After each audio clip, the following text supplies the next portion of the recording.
نحمدہ و نصلی و نسلم علی رسولہ النبی الکریم الامین اما بعد۔ معزز ناظرین و سامعین، اس وقت پوری دنیا کے اندر سب سے بڑا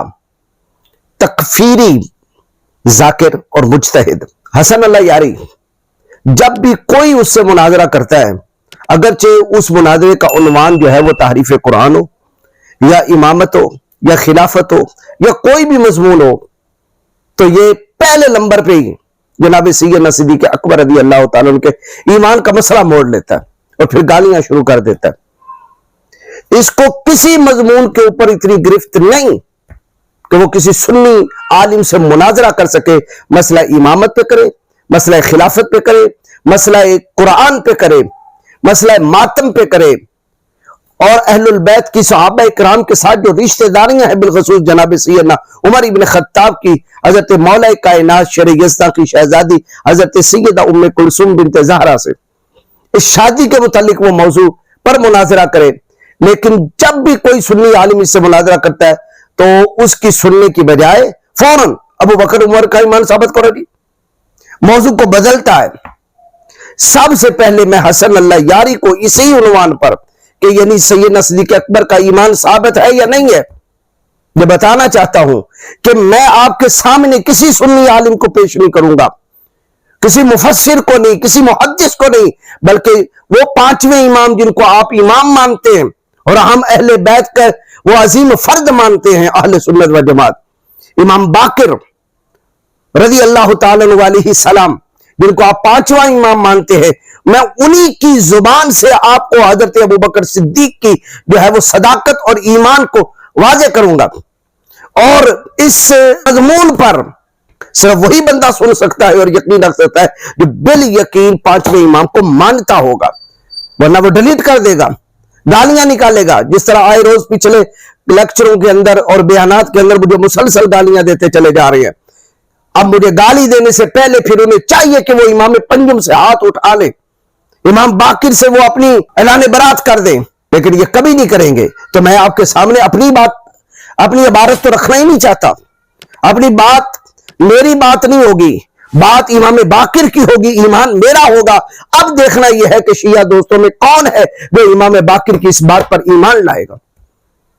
یہ کشف الغمہ جلد 2 325 کے اندر ابو الحسن علی بن عیسیٰ بن ابی الفتح الاربلی، اور اس کا تاریخ انتقال ہے 393 ہجری میں،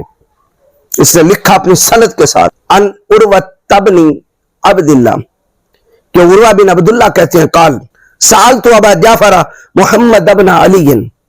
کہ میں نے ابو جعفر امام باقر، ان کی کنیت تھی ابو جعفر صادق کے والد گرامی، محمد بن علی یعنی امام الباقر سے پوچھا ان ہلیت السیوف، تلواروں کو مزین کرنے کے بارے میں، کہ آیا تلوار کا جو دستہ ہے یا تلوار کو جو ہے وہ سونے چاندی کی تاروں سے مزین کیا جا سکتا ہے؟ فقال لا باس بہ، امام باقر نے فرمایا کوئی حرج نہیں، تم کر سکتے ہو۔ اب دلیل کیا دی؟ جو بھی مفتی فتویٰ دیتا ہے اس کے پیچھے کوئی حوالہ ہوتا ہے، کوئی ماخذ ہوتا ہے، قرآن، حدیث، اجماع، قیاس، کوئی بھی دلیل ہے۔ اب امام باقر نے کیا حوالہ دیا؟ فرمایا قد حل ابو بکر الصدیق سیفا، قرآن کا حوالہ نہیں دیا، حدیث کا حوالہ نہیں دیا، اپنے نانا مصطفیٰ جان رحمت کی سنت کا حوالہ نہیں دیا، یا اپنے دادا مولا علی شیر خدا کی سنت کا حوالہ نہیں دیا، یا امام حسن اور امام حسین کی کسی بات اور عمل کو حجت قرار نہیں دیا۔ اس مسئلے میں حجت بنایا، دلیل بنایا تو ابو بکر صدیق کو بنایا۔ فرمایا ہاں بے شک ابو بکر صدیق نے اپنی تلوار کو مزین کیا تھا، تو چونکہ انہوں نے کیا تھا لہذا کرنا یہ جائز ہے۔ قلت، اب عروہ بن عبداللہ کہتے ہیں قلت، میں نے کہا فتقول الصدیق، آپ انہیں صدیق کہتے ہیں، یعنی وہ تعجب میں آ گیا، کیونکہ کبھی انہوں نے یہ لفظ سنا ہو اپنی امام بارگاہوں میں تو تب ہے نا، یہ تو خلیفہ اول خلیفہ اول خلیفہ اول اول فلاں اول فلاں اول فلاں، سنو امام باقر کا ارشاد۔ آپ نے فرمایا ابو بکر الصدیق، آپ تو انہیں خلیفہ اول نہیں کہہ رہے، آپ تو انہیں فلاں اول نہیں کہہ رہے، آپ تو انہیں جو ہے وہ فلانا اول نہیں کہہ رہے، بلکہ فرما رہے ہیں پہلا، بلکہ فرما رہے ہیں الصدیق، اور صدیق مبالغہ کا سیکھا، بہت زیادہ سچا ابو بکر الصدیق، بہت زیادہ سچے بندے ابو بکر نے اپنی تلوار کو مزین کیا تھا۔ عروہ بن عبداللہ کہتا ہے میں نے کہا آپ انہیں صدیق کہتے؟ کالا، عروہ بن عبداللہ کہتا ہے کہ فواسب وسوۃ واستقبل القبلہ، کہ حضرت امام باقر تیزی سے اٹھے اور قبلہ یعنی خانہ کعبہ کی طرف منہ کر لیا، اور منہ کر کے آپ فرمانے لگے نعم الصدیق، نعم الصدیق، نعم الصدیق، ہاں وہ صدیق ہیں، ہاں وہ صدیق ہیں، ہاں وہ صدیق ہیں۔ فمن لم یقل لہ الصدیق، جو انہیں صدیق نہ کہے، فلا صدق اللہ لہ قولا فی الدنیا ولا فی الآخرہ، اللہ نہ اس کی دنیا میں کسی بات کو سچا کرے نہ آخرت میں کسی بات کو سچا کرے۔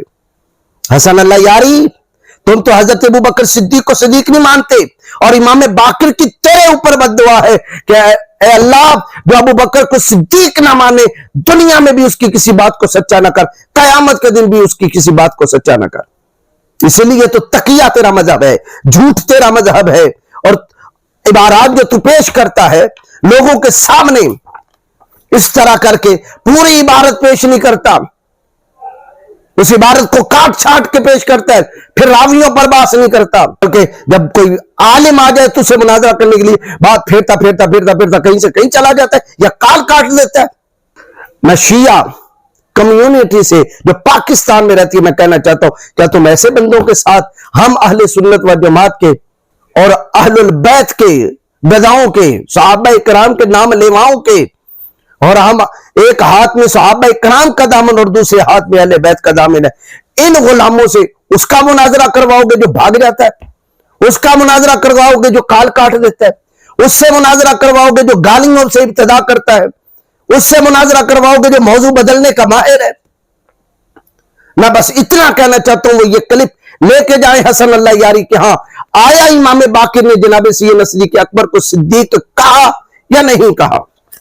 اور اب باقری بھی وہی ہے، جعفری بھی وہی ہے،